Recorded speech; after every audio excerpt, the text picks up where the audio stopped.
What's up, Jeeple? Today we're going to be draining my transmission fluid and installing a new transmission gasket because this thing leaks real bad. So we're going to go take care of that. To get this job done, you're going to need the gasket, some RTV for the corners, a 14mm socket, a 10mm socket, an extension, and a universal. Alright, now we're underneath the Jeep, and right in front of the cross member is our transmission drain bolt. You're going to want to go take the puke pan and pull that over here. Get your 14mm out with the extension, put it on there, and miss the pan. Yeah, that step's important. Now we see that the fluid coming out of here is not so bright red anymore, and if you smell it, it shouldn't smell burnt, it shouldn't taste burnt, it shouldn't be burnt. If it is burnt, it's a good thing you're changing it. I should want to inspect the fluid, make sure that there's no excess amount of metal in here. I don't see anything shining, so we're probably good on that. Once it's done draining, you're going to want to put the plug back in finger tight, just to prevent a mess while you take the rest of the pan off. Alright, now that you have the fluid drained out, you're going to go around and undo all these bolts holding the pan in. And the reason we need the universal is there's bolts up in there and the cross member is kind of in the way, so universal helps us get up in there and get on those. Right, after you've taken all of the 10mm bolts out along the pan, you want to find this dipstick tube. It doesn't disconnect at the pan, it disconnects right up here at this ridge.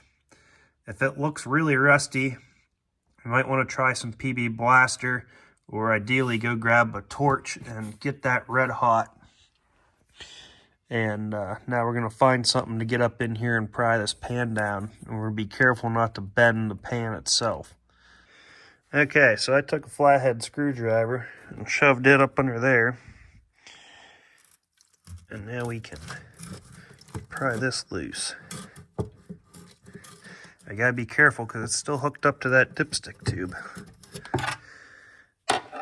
Now maybe we can work our way over here. Try it from maybe this angle now. Yeah, there we go. Okay.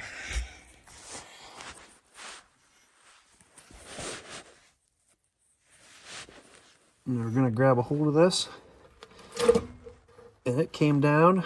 We're gonna gently twist back and forth. Oh, and I'm spilling it on myself, and pull, and there it goes. Yeah, fluid everywhere.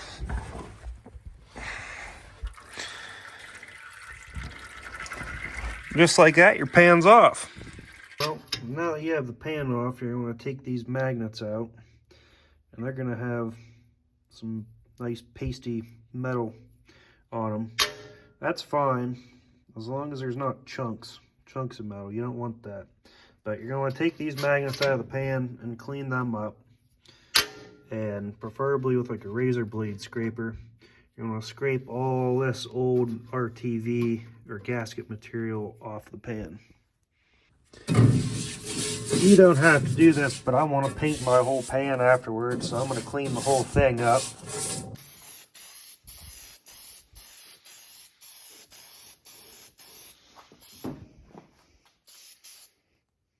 Before you put the pan and gasket on, you're also going to want to clean the mating surface at the bottom of the transmission, get all the RTV and gasket material off of there too.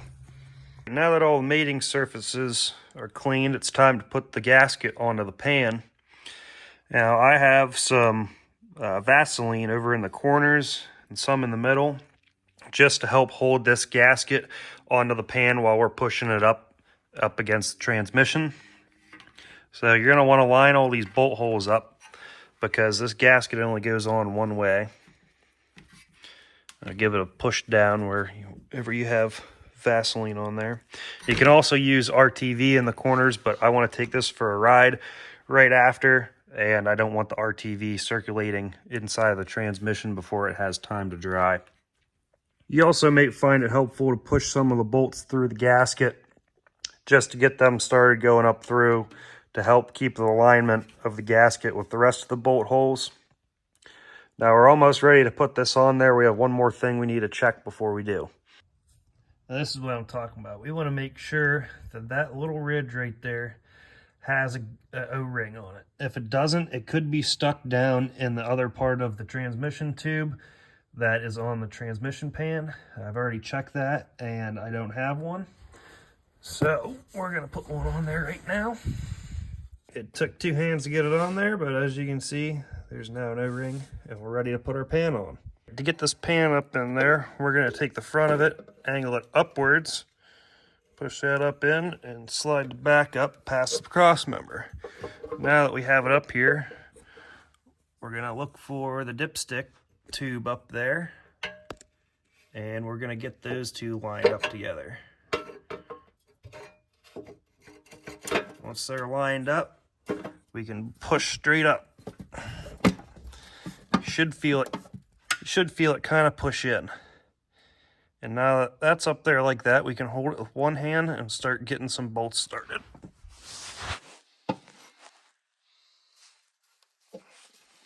I'm gonna go for this one over here. As I was putting this pan on, I found it was easier to start with the bolts at the back of the Jeep and work my way to the front. Now that you have all of the pan bolts tightened down, you can replace all of the transmission fluid that you drained out in the beginning. This should take 3.5 to 4 quarts of Dextron 3. That's all I have to say. Now you know how to change the transmission pan gasket on your Jeep Cherokee.